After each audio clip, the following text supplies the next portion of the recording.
Radio Universidad de Chile presenta a la Facultad de Ciencias de la Universidad de Chile con el programa Quiero ser científico, que forma parte del proyecto Explora, creando redes con ciencia y tecnología, iniciativa que resultó ganadora en el segundo concurso nacional de apoyo al desarrollo de productos de apropiación social de la ciencia y la tecnología.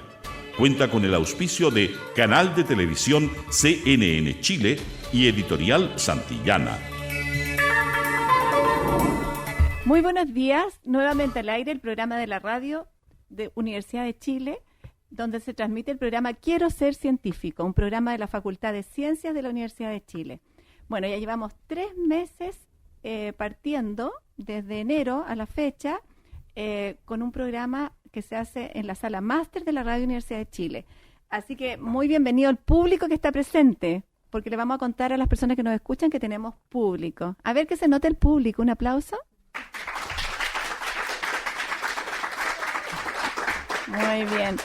Tenemos la suerte de tener al Colegio Roosevelt de Recoleta y nos acompañan alumnos del colegio y nos acompañan también con su profesora, con Carolina Delgado. Hola, Carolina. Hola, buenos días. ¿Es tu segunda vez que vienes al programa? Sí, pensábamos que era de ciencias naturales, pero igual estoy acompañando a los chicos acá. Y hoy día tenemos matemática. La matemática está en todo, ¿sabían ustedes? En todo. No nos podemos librar de ella. ¿Sí o no, profesor? Sí. Sí, He tratado de librarme de ella, pero no se va. No se va, dice el profesor invitado. El profesor invitado que tenemos hoy día es el profesor Nicolás Libedinsky Silva. Este profesor, que es un profesor de la Facultad de Ciencias de la Universidad de Chile, es licenciado en Ciencias con mención en Matemática, también de la Universidad de Chile. Tiene un doctorado en la Universidad de París, en Francia, y tiene 2 postdoctorados. Esto es una cosa nueva para todos. Esto de los postdoctorados, ¿es muy terrible, profesor? Postdoctorado es cualquier investigación después del doctorado que no es permanente. Entonces es más bien todo lo contrario de terrible, es lo más entretenido. O sea, es la aplicación ya un poco y la investigación misma. Uno tiene solamente tiempo para investigar. Yo estuve 4 años investigando sin hacer clases, o sea... y para el investigador eso es como un paraíso. Una maravilla. Sí. Bueno, tiene 2 postdoctorados en la Universidad de París y otro en la Universidad de Friburgo en Alemania. ¿Estuviste en Alemania, en París, en Chile? ¿Así ha sido tu carrera? Sí, estuve 7 años en París. Yeah. Y 2 en Alemania. Y después, bueno, la familia tiró, así que... Ahora en Chile. Muy bien. ¿Y en qué colegio estudiaste? En el André. Colegio André English School. Bien, su trabajo disciplinar se centra principalmente en grupos algebraicos, cuya importancia está en los objetos centrales de la matemática, relacionados con física, entre paréntesis, teoría de partículas, física cuántica, teoría de cuerdas. Ahora son nombres que escuchamos, ¿no es cierto? Algunos entendemos y otros no, pero en la medida que vamos conversando con él vamos a poder comprender mejor. El doctor Libedinsky es aficionado a la poesía. ¿Sabían ustedes? ¿Cuántos de aquí escriben poemas? ¿Están levantando la mano? 1. ¿La profesora? Poco.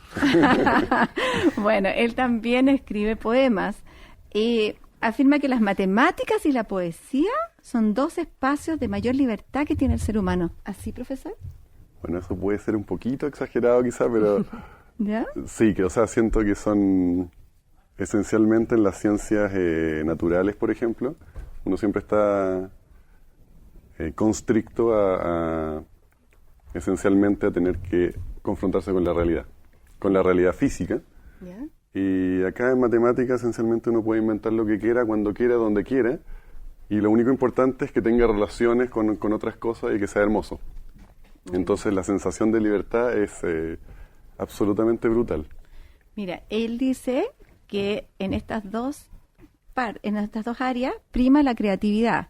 Y en lo personal, dice él, que dedica su labor docente e investigación a los niños y niñas que un día serán brillantes matemáticos. ¿Tú crees que aquí habrá futuros brillantes matemáticos, profesor? A ver, mirando así, yo veo como 2. ¿Hay 2? ¿Hay 2? Sí. ¿Y aquí en la mesa? ¿Hay alguno? Aquí hay máximo 1. En la mesa hay un alumno también del Colegio Roosevelt que quiero presentar. Él se llama Pablo Araneda. Y Pablo está en sexto básico. Hola, Pablo. En séptimo, le bajé un curso. Está en séptimo básico. Perdón. Pablo, ¿cómo estás? ¿Cómo te sientes acá? Bien, aquí contento que lo hayan invitado acá a la Universidad de Chile. Preséntanos a tu profesora. La tía Carolina es buena haciendo ciencia y cariñosa con nosotros. Buena y cariñosa, una buena descripción, Carolina. Carolina, preséntanos tú también a tu curso. Bueno, este curso lo tomé en quinto básico, ya van en séptimo, y ha habido harta evolución en este tiempo, pero bien. Son chicos motivados, les gusta trabajar, les gustan cosas nuevas. Aquí tienen un representante que los representa en todo, Pablito, a su curso, pero tienen, bueno, niños que se destacan en hartas cosas, así que súper bien. ¿A qué te refieres que Pablo los representa en todo? ¿Qué quiso decir eso?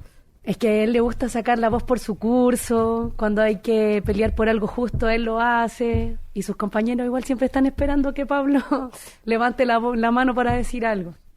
Pablo, ¿cuál fue la última oportunidad que defendiste a tu curso? ¿Te acuerdas? En sexto. ¿Y por qué lo defendiste? A ver.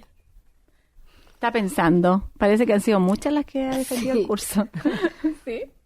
O sea, no tantas, pero igual he sacado la voz por ellos. Muy bien. ¿Eres un dirigente entonces? Más o menos. Bueno, y partiendo con nuestra conversación de hoy día, Nicolás, ¿cómo eras tú en el colegio? Absolutamente desordenado y volado. Me retaban todo el tiempo, me iba mal, tenía anotaciones Es que hacía muchas maldades, estaba todo el día haciendo maldades, pues, me gustaba molestar a los profesores. ¿Sí? ¿Y ahora? Todavía me gusta molestar a los profesores, pero ahora son mis colegas. Los molesto de otra manera. Muy bien. Bueno, vamos a partir con las preguntas entonces. ¿Qué te gustaría preguntar al profesor ahora, partiendo con las preguntas, Pablo? A ver, ¿qué piensa sobre la educación en Chile? Bien, buena pregunta. Pienso que esencialmente hay un grupo de profesores, no tantos, pero un grupo de profesores que lucha despiadadamente contra un sistema difícil, pero en general es horrorosa. O sea, de lo que vi en Francia y Alemania, el nivel de los profesores y de los alumnos es extremadamente superior. Ahora, lo que mencionabas tú con respecto a tu profesor es algo extremadamente importante que en algunos países han desarrollado, que es la parte cariñosa. Para que un alumno aprenda, es muy importante que el profesor le dé cariño y lo motive y lo haga sentir inteligente y válido.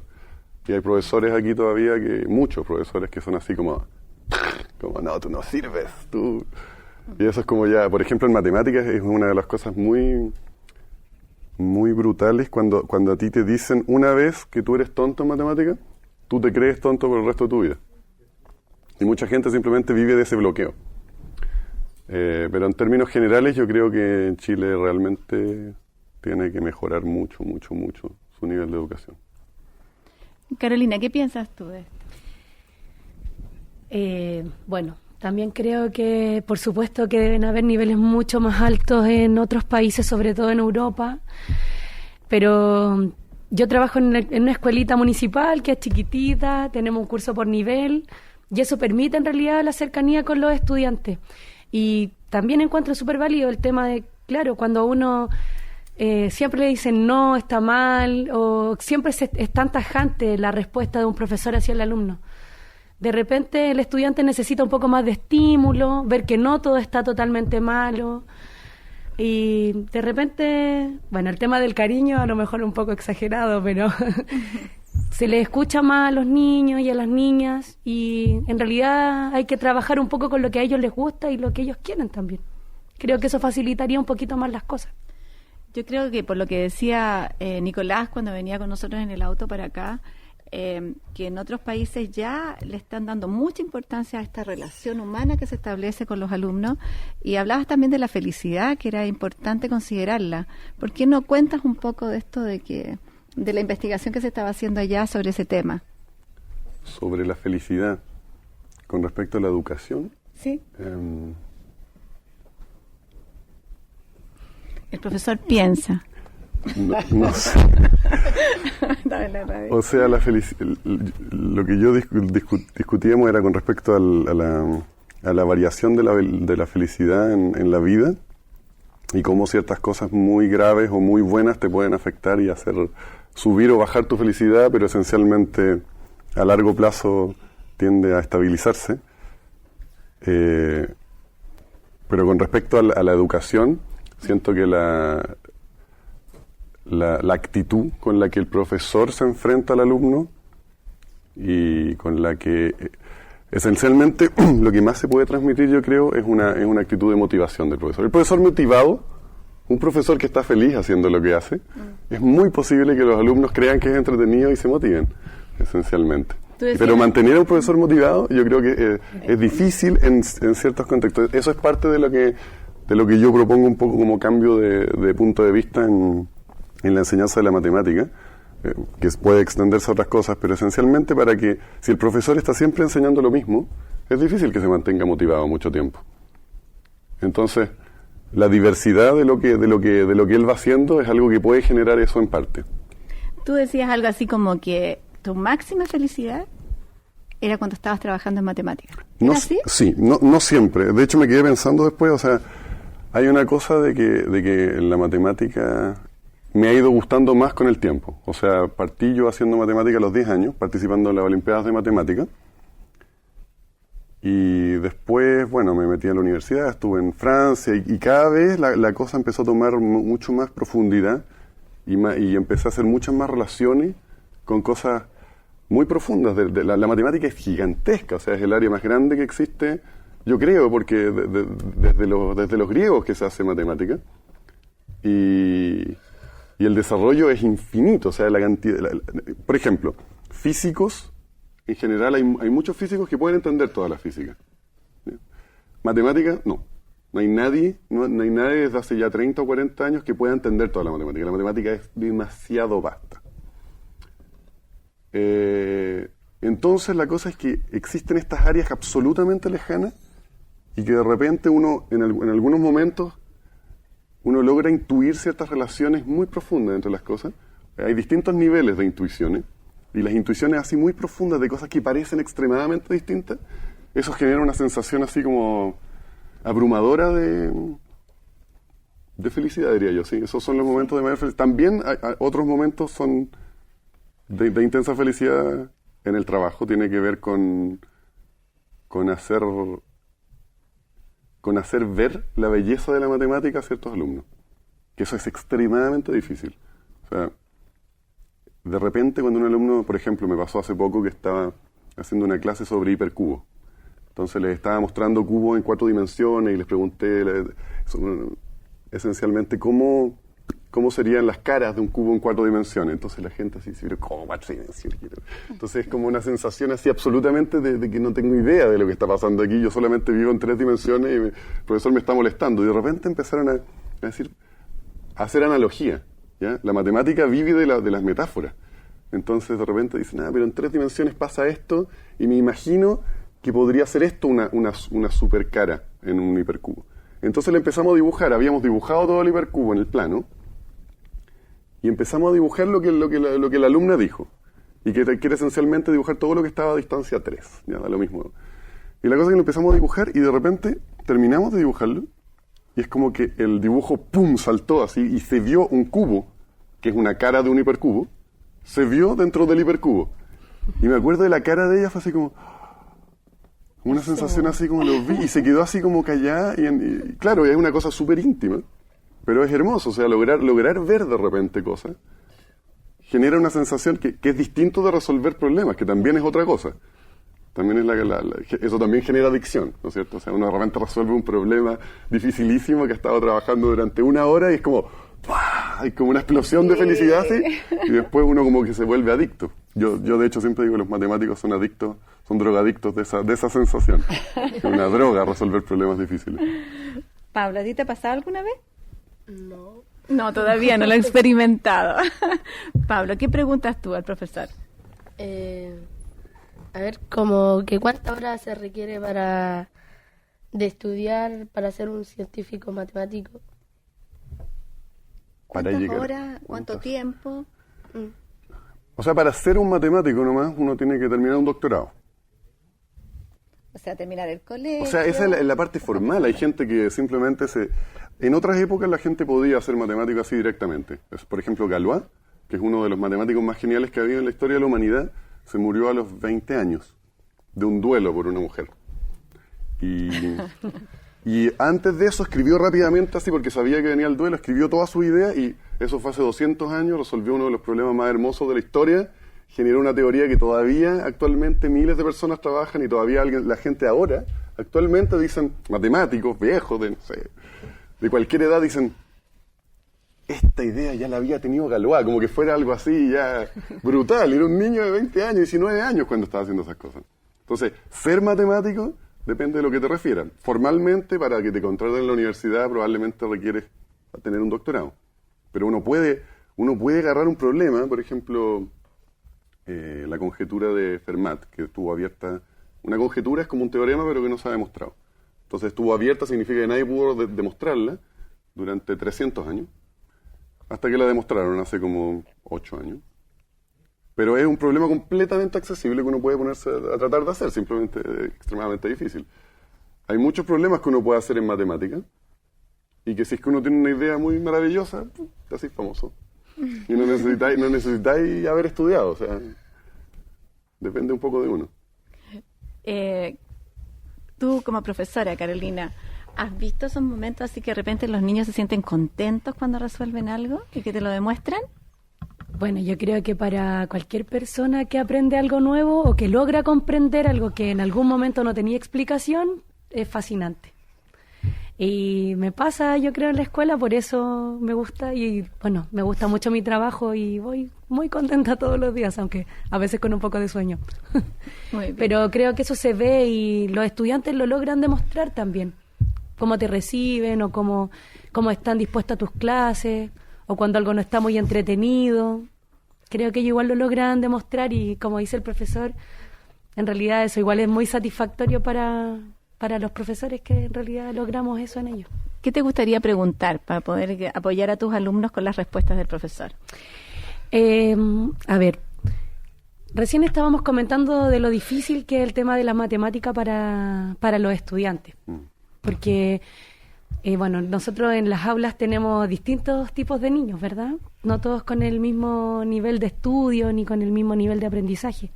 Entonces, a lo mejor un mensaje que les pudieses aclarar tú, si es que es difícil o no, qué se necesita para poder, en realidad, más que ser matemático, sino que para poder aprender fácilmente las matemáticas. Estaban pensando aquí antes que tú llegaras, diciendo de que lo que les costaba aprenderse las tablas. Ellos estaban en esos temas, ¿no?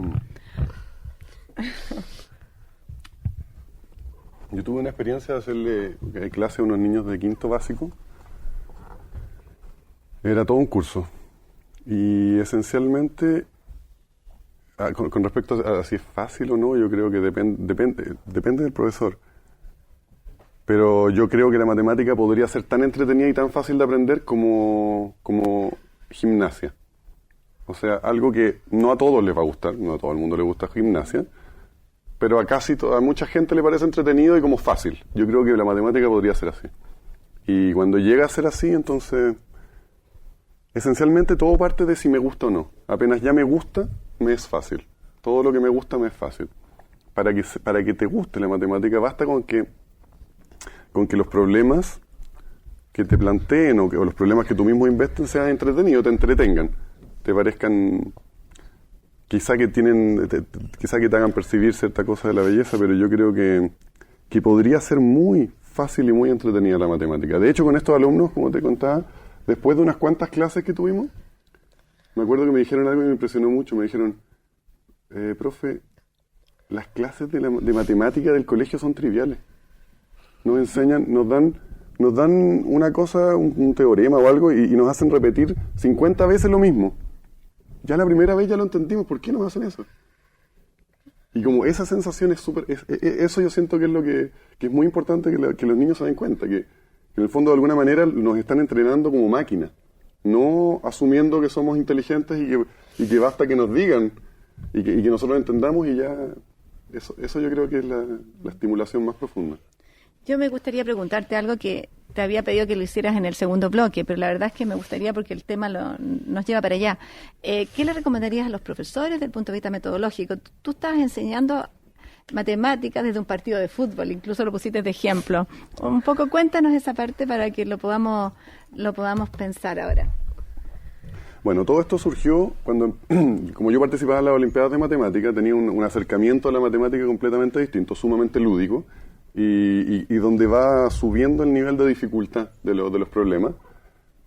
Y la gente que se mete en las Olimpiadas, esencialmente cuando ya logran percibir la belleza y la entretención de la cosa, se ponen absolutamente fanáticos, adictos y entretenidos, y uno viaja y todo, entonces como es el paraíso. Pero entonces eso me hizo meditar mucho sobre las clases de matemática en el colegio, que son esencialmente bastante repetitivas y desde mi punto de vista en general súper aburridas nomás. Entonces empecé a pensar cómo hacerlo, cómo podría hacer, y hay varias cosas que venían de las Olimpiadas. Y entonces ahí empecé a hacer estos cursos que eran un poco distintos y que ahora en la universidad hago cursos para los futuros profesores en el fondo que es como yo creo que habría que enseñar matemáticas. Entonces, pero lo he estado pensando como durante 12 años. Y tiene que ver, yo para explicar esto uso una metáfora. La metáfora es como que nos enseñaran a jugar fútbol en la pizarra. Entonces eso siento que es la enseñanza en general, salvo algunos profesores. En general es eso, es como que nos ponen en la pizarra, están los alumnos sentados ahí, nosotros estamos acá, el profesor, dibujo una cancha de fútbol y digo entonces, bueno, si es que hay 3 atacantes y hay 2 defensas, tienen que tocar así la pelota, para aquí. Siempre el 3 tiene que tocársela al 1. ¿Ya? Ese es el teorema. Ahora ustedes, les voy a poner varias situaciones parecidas y ustedes díganme qué tendría que hacer yo. Entonces después yo les doy una pelota de fútbol a ustedes y no sabrían qué hacer en el fondo. Y espérate, porque él nos da una pelota de fútbol, pero vamos a tener que hacer un alto porque viene la pausa. Entonces vamos a pensar que tenemos la pelota de fútbol, que nos quedamos con la pelota de fútbol. Vamos a jugar fútbol. Vamos a jugar fútbol. Y vamos a ir a una pausa que dura unos minutos para poder saber qué vamos a hacer con la pelota de fútbol después de que nos siga explicando él a la vuelta de los anuncios que van a hacer en esta pequeña pausa. Así que nos vamos a la pausa.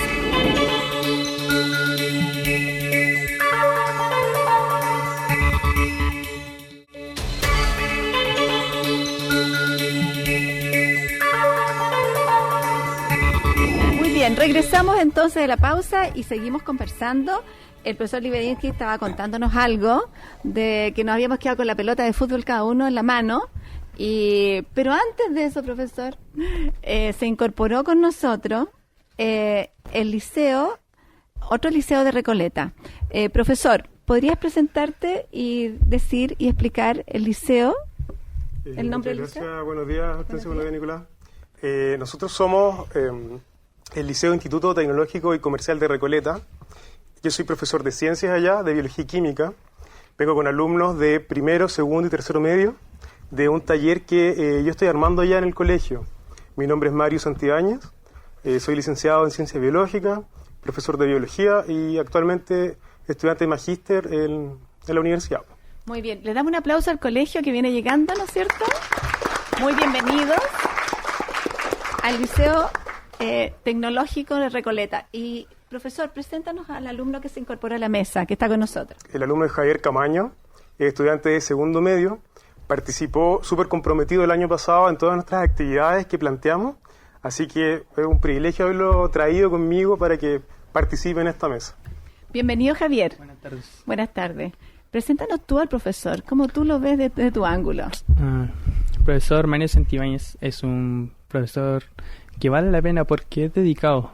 Hay muchos profesores hoy en día, pero pocos se dedican a lo que es comprometerse con el alumno, porque para muchos es seguir una rutina, pero él intenta generar una rutina nueva cada día. Entonces hace la clase entretenida y a la vez el estudiante rinde más. Muy bien, Javier. Gracias por esa presentación. Veo que estamos teniendo profesores estrellas aquí nomás, por lo que hemos escuchado. ¿Tú qué opinas, Nicolás? Estoy maravillado. Bueno, y le estoy contando que nos quedamos con la pelota. Nicolás nos estaba explicando cómo a lo mejor se puede hacer una buena clase de matemática partiendo de un partido de fútbol. Continuemos con la idea, Nicolás. Bueno, entonces para retomar lo que decía que creo que muchas veces la matemática se enseña como si se enseñara a jugar fútbol en la pizarra. Entonces, el siguiente nivel, después de enseñar en la pizarra, que es algo, esencialmente si uno enseña a jugar fútbol en la pizarra durante muchos años, y después uno deja de enseñar así, pasan un par de años y uno le pregunta a los alumnos, ¿qué aprendiste? La gente no se acuerda, porque no se retiene, porque el cuerpo no lo retiene. O sea, para retener algo uno tiene que hacerlo.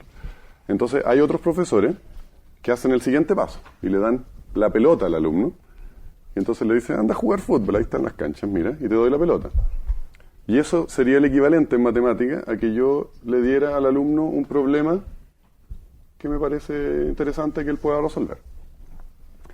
El siguiente nivel del profesor de fútbol es que vaya y mire cómo el niño juega fútbol, ¿cierto? Y lo vaya guiando, si es que y le vaya explicando las reglas, ¿no es cierto? Si es que se sale, le diga, no, ahí te saliste, eso offside, que les vaya explicando cómo se juega. Entonces, en la analogía, el profesor de matemática que hace eso, el que mira cómo el alumno va resolviendo la cosa y lo va guiando, si es que se equivoca nomás.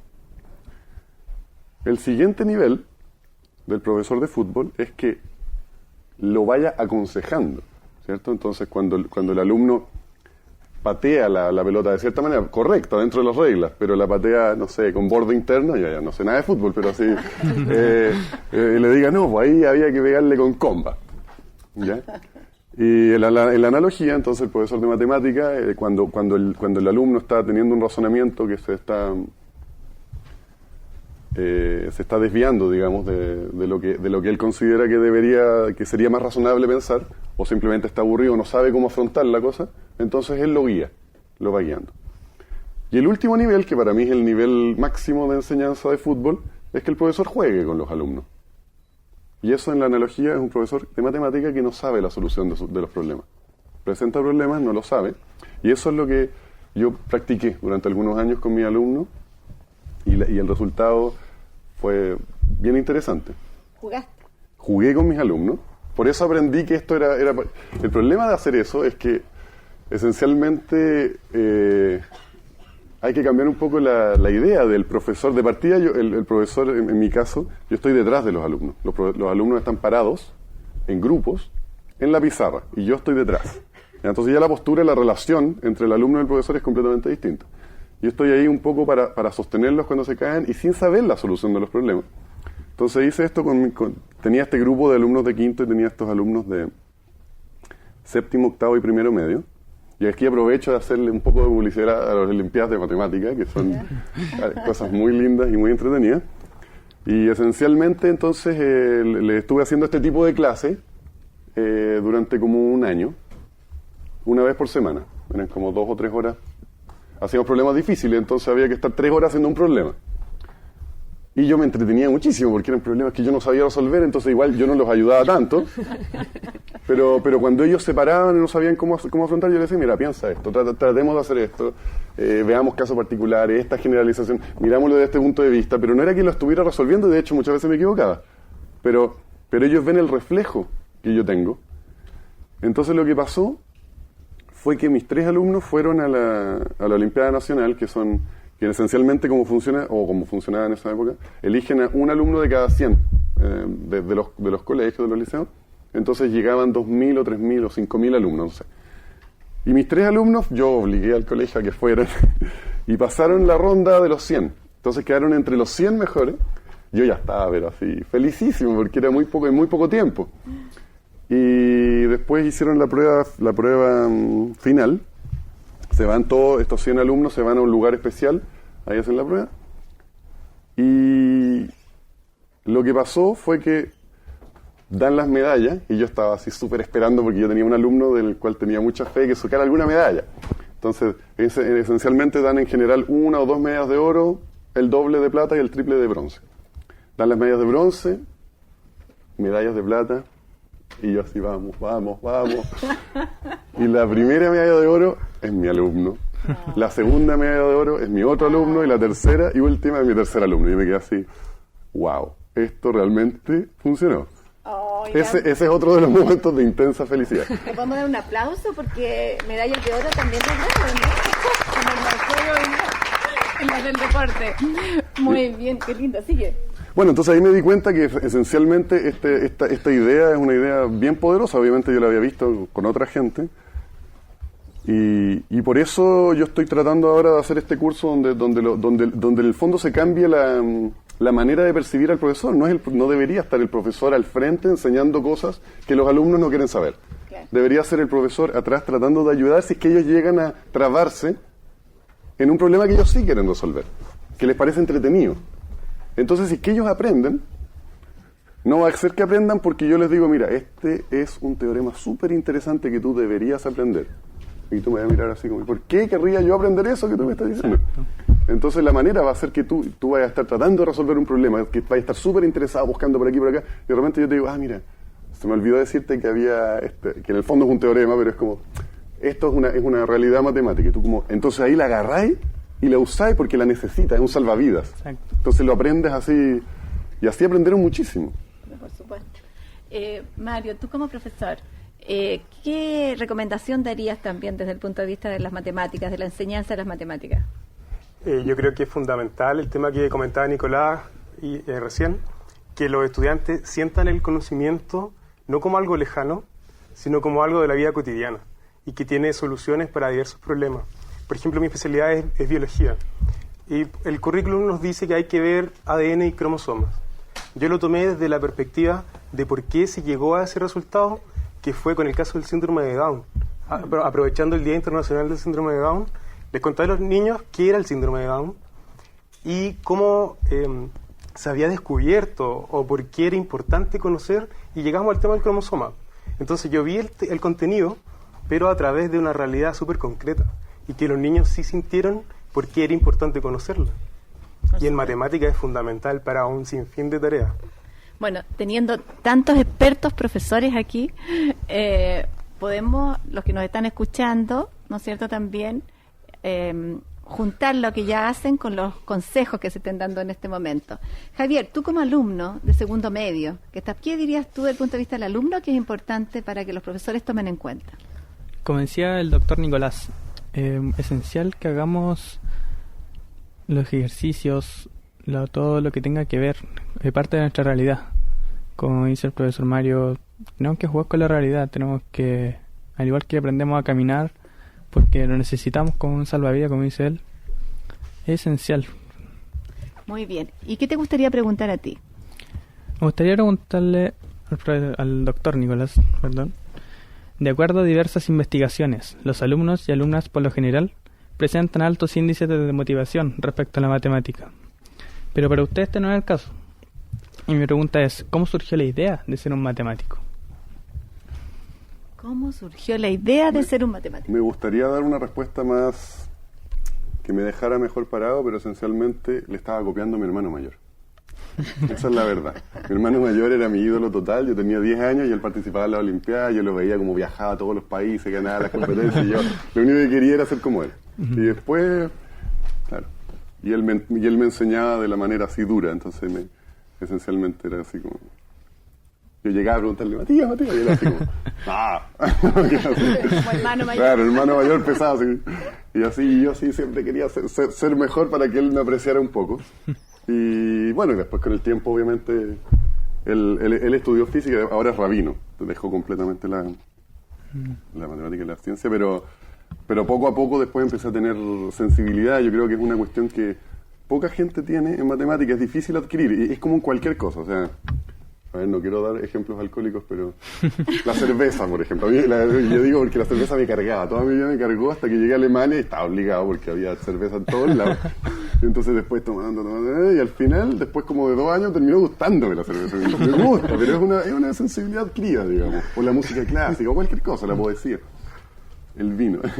Entonces, Yo creo que la matemática, sí, uno tiene que, es una cosa relativamente lenta, pero cuando uno llega a encontrar la belleza y la satisfacción es increíblemente hermoso. O sea, es una cosa maravillosa de profundidad, de libertad, de creatividad, de ideas relacionadas, de cómo lo que tú vas haciendo te lo van respondiendo. Es como algún matemático decía que la matemática es algo así como el diálogo más antiguo que ha tenido el ser humano. Porque nos vamos todos respondiendo los matemáticos. Alguien hace algo, alguien inventa algo y se empieza a relacionar con un montón de otras cosas. Sí. Entonces, es como una sensación así, a veces súper, yo les decía medio mística, porque es así como una cuestión de unidad total, que es abrumador de repente ver. Bueno, vamos a ir a las preguntas del público ahora también, que están levantando la mano muchas personas en el público. Máximo Pradenas, ¿está? Quería hacer una pregunta. Máximo del Colegio Roosevelt, pregunta. ¿Usted qué opina sobre los profesores de matemática que no tienen motivación al enseñar? ¿Qué opina de los que no tienen motivación al enseñar? ¿Qué deberían hacer? Yo creo que no es culpa de ellos. Yo creo que la manera en la que está... O sea, yo estoy casi seguro que si yo tuviera que enseñar matemática en un colegio y si me obligaran a enseñar cómo se enseña, terminaría desmotivándome después de unos 3 o 4 años. Porque esencialmente enseñar lo mismo, siempre igual. Entonces, lo que yo les propondría es que ellos trataran de cambiar y de buscar problemas entretenidos y de... ellos con los alumnos aprender a resolver problemas. La resolución de problemas es algo que los profesores de matemática no tienen en general. O sea, yo una vez tuve una experiencia en que di una charla en una universidad donde habían como 50 profesores de colegio y 200 alumnos de primero medio, más o menos. Y les di problemas como taller. Y me di cuenta que los alumnos lo resolvían más rápido y mejor y entendían más rápido que los profesores. Lo cual a mí me demostró que, bueno, es una cosa normal. O sea, es como resolver problemas es una cosa que sería parecido como si yo los pusiera a jugar cricket o a jugar algún juego que nadie conoce. Probablemente los alumnos jugarían un poco mejor, tampoco mucho mejor, pero se adaptan más rápido, aprenden más rápido las reglas. Es eso. Entonces, los profesores de matemática, yo creo que para motivarse tendrían que empezar a hacer estos problemas con los alumnos. Dejar de creer que el profesor tiene que ser el rey que sabe todo, porque nadie sabe todo, y no importa si no sabemos la solución de las cosas. ¿Ya? Y tratar de buscar problemas que a él le entretengan y a los alumnos. Si la base de todo esto es entretenerse, pasarlo bien. Nicolás, yo te quería preguntar tu investigación. ¿Cuál es tu última investigación? Sé que nos va a costar comprender, pero por lo menos... Cuéntanos, ¿cuál es tu última investigación? La última investigación tiene que ver con la conjetura de Lustig. Entonces yo trabajo en unas cosas que se llaman grupos algebraicos que tienen relación con geometría, álgebra, topología, ecuaciones diferenciales y con muchas áreas de la matemática. Y pasó lo siguiente, en los años 40 se inventan estos que son como el análogo algebraico de los grupos de Lie, que es una cosa que tenía que ver con ecuaciones diferenciales y física de partículas. Bueno, la cuestión es que entonces estos se transforman en objetos importantes de la matemática justamente porque tienen relaciones con muchas cosas. Si no han entendido ni una palabra de lo que dije, no importa. Ahora voy a hablar más en normal. Entonces, estas cosas empiezan, estos grupos, que se llaman grupos algebraicos, son unas que son al mismo tiempo grupos, o sea, cosas algebraicas y cosas geométricas que se juntan de una manera así importante. Entonces se empiezan a estudiar. Y lo primero que se hace es estudiar como sus órganos, lo interior. Y eso se resuelve, todos súper contentos. Años 50, 60 se empiezan a dar cuenta que las cosas exteriores, que se llaman representaciones, son difíciles. Años 70, dos de los más grandes genios del siglo en matemática logran resolver uno de los casos más importantes de las representaciones, o sea, de cómo esto se ve hacia afuera. Y de pronto se dan cuenta que lo que se llama característica P no saben cómo hacerlo. Y pasan los años, y de repente llega un tipo que se llama Lustig, que es como nuestro gran sensei del área, es un profe de MIT. En el año 79, con Kashtan, que es un matemático israelí, inventan toda una teoría gigante que se llama la teoría de Kashtan-Lustig, en la cual conjeturan algo. Entonces dicen, las representaciones de los grupos algebraicos con característica P creemos que son estas, y dicen algo. Y entonces ahí se tira, pero cientos de personas a tratar de resolverlo porque abren un hueco gigante. Y entonces todos vienen aquí a tratar de encontrar algo. Y la cosa es que, bueno, la teoría se multiplicó y miles de páginas corrieron.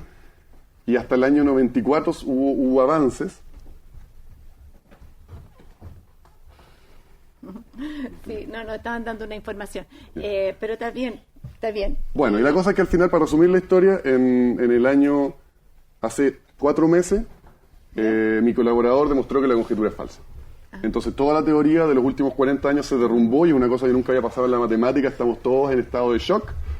La comunidad matemática estamos así. Yo estoy muy contento porque yo estuve trabajando en eso 7 años. Y bueno. Muy bien, muy interesante lo que dice. Vamos a ver si comprendimos o no, pero eso lo conversaremos después, ¿no es cierto? Porque igual nos quedan como 7 minutos. Y hay personas también que querían preguntar. Del Colegio Instituto Tecnológico, Franco Almonacid quería hacer una pregunta. Franco, dime, ¿qué deseas preguntar? Me gustaría saber cuál fue la reacción de su familia al saber que usted iba a ser matemático. ¿La reacción de tu familia cuando tú dijiste? Me dijeron, ándate de la casa, no queremos verte nunca más. No sé, les importa. Es que todos en mi familia, mis hermanos, mi hermano grande estudió física en Caltech, mi segundo hermano grande estudió neurociencia en Harvard. Era como normal que yo fuera científico. Y como siempre estuve en la matemática, no sé, no. Era como impensable, por ejemplo, para nosotros ser ingeniero. Era como, asumíamos que no era como donde podíamos llenar todas nuestras como ambiciones. Y no, les gustó, pero no sé, sí. Nada especial. Bueno, vamos a ir con las preguntas porque son varios y no nos va a alcanzar el tiempo para todo. De Yanira Aguilera, también del Instituto Tecnológico. ¿Cuál es su área de especialización? ¿Cuál es tu especialización? Teoría de representaciones. Bien. Gracias. Tiare Oces. ¿Podría hablarnos sobre su relación con las matemáticas durante su educación formal?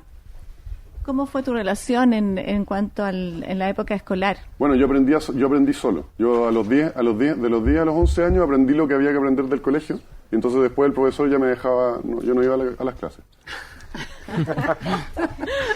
El profesor diga, estudie solo. Muy bien. Y vamos a ir también a la persona que me faltaba de preguntar. Patricio Vergara. ¿Patricio? No había preguntado a Patricio. Bien. Patricio del Colegio Roosevelt. Siempre nos han dicho que las tablas de multiplicar es lo más importante para aprender todo. Por ejemplo, para dividir, todas esas cosas. ¿Qué cree usted más o menos? ¿Es importante aprenderse las tablas? Buena pregunta. ¿Te las aprendiste tú? Yo me sé la tabla del 1, bien, y la del 0. Pero las otras... ¿Las calculas cuando necesitas? No estoy seguro, no tengo una respuesta ni remotamente inteligente a esa pregunta. Muy bien. Esteban Salazar, que faltaba que preguntar. Esteban, vamos rapidito porque queda un poquito tiempo. ¿Qué lo motivó a ser científico o matemático? ¿Qué te motivó? Al principio, esencialmente lo que decía, la adicción a resolver problemas. Primero resolví un problema que me demoré como media hora y fue como que vi la luz, prender la luz así en una pieza oscura y dije, no, yo quiero esto de nuevo. Y lo hice de nuevo y después necesitaba más. De verdad, como una droga. Entonces, después necesitaba resolver problemas de 1 hora, 2 horas, una semana. Y al final del colegio me demoraba meses en resolver problemas y ahora me demoro años. Muy bien. ¿Esteban Salazar? Sí. ¿Ya? ¿Preguntó? Sí. Allá. Y Noemí Colipí. Noemí. Si usted no hubiese sido científico o matemático, ¿qué otra área le hubiese gustado estudiar? Ay, muchas. Obviamente. Me encantaría. Siempre he pensado eso. Bueno, yo primero estudié física, en verdad, y economía. Yo creo que hubiera hecho algo como psicólogo. Me gusta psicólogo. Poeta, no sé. Aunque no podría haber vivido de eso. No sé, muchas cosas. Dijo la palabra... Estuve en la selección de básquetbol durante unos años. Bueno, chico, no sé. Perdona que te interrumpa. Dijo la palabra clave, poeta.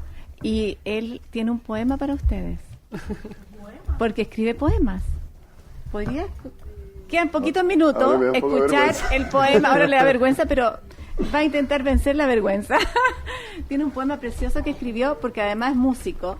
y queremos ojalá terminar, ir cerrando el programa con el poema del profesor. Bueno, a ver si me acuerdo. Este poema se lo escribí... ¿Una desilusión amorosa, profesor? Sí. Sí. una cantante holandesa. Y es así. Abre los ojos como cuchillos brillantes. El acto está consumado. Tu rostro será siempre joven. No tuviste malas intenciones, pero el amor no perdona. Y eso se lo pagarás a las algas y a las frías corrientes del fondo. Siempre fue demasiado tarde. Ahora reniego, te destierro de tu vida, reniego a vida tu mirada, me declaro abstemio de ti, me apago en tu interior. Ya otras casas existirán, menos la nuestra construida. A ella la olvidaremos con las manos oscuras. Pero un día u otro nos veremos, tú y yo, allá en el fondo. Las palabras que ya nunca dirás serán proféticas del silencio que lo invade todo. Un aplauso.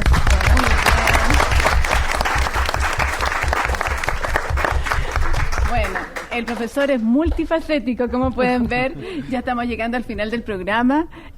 Nos quedaron cosas pendientes. Quiero agradecer a Santillana principalmente, que nos trajo algunos obsequios para los 2 colegios que están acá presentes de Recoleta. Un saludo para Adrián Medina de Recoleta también, un gran amigo, y a la gente de allá. Y estos libros los van a recibir para su colegio respectivamente. Así es que vamos a llegar al final del programa, decirles también que pueden ver nuestras cápsulas científicas. Estas son las investigaciones de los profesores que están contadas en 2 minutos y medio. Tenemos alrededor ya de 100. Están saliendo en CNN 3 horarios todos los días desde hace 3 años. Así que también van a quedar como material para el profesor. Y aquí también está el profesor Libedinsky en ella. Agradezco a Antonieta Latorre, que está presente también, acompañándonos con estos obsequios. Y por supuesto a Santillana, que está preocupado de ayudar a que este programa salga al aire. Al igual que también al decano de la Facultad de Ciencias, que ha mantenido este programa y se ha preocupado de que los profesores de la facultad estén presentes, dándoles a conocer lo que ustedes estudian. Muchos los que están en la mesa, agradezco a todos, a ambos colegios, al Liceo Instituto Tecnológico y Comercial de Recoleta y al Colegio Roosevelt. Muchas gracias por todo. Radio Universidad de Chile presentó a la Facultad de Ciencias de la Universidad de Chile con el programa Quiero ser científico, que forma parte del proyecto Explora, creando redes con ciencia y tecnología. Iniciativa que resultó ganadora en el 2º concurso nacional de apoyo al desarrollo de productos de apropiación social de la ciencia y la tecnología. Cuenta con el auspicio de Canal de Televisión CNN Chile y Editorial Santillana.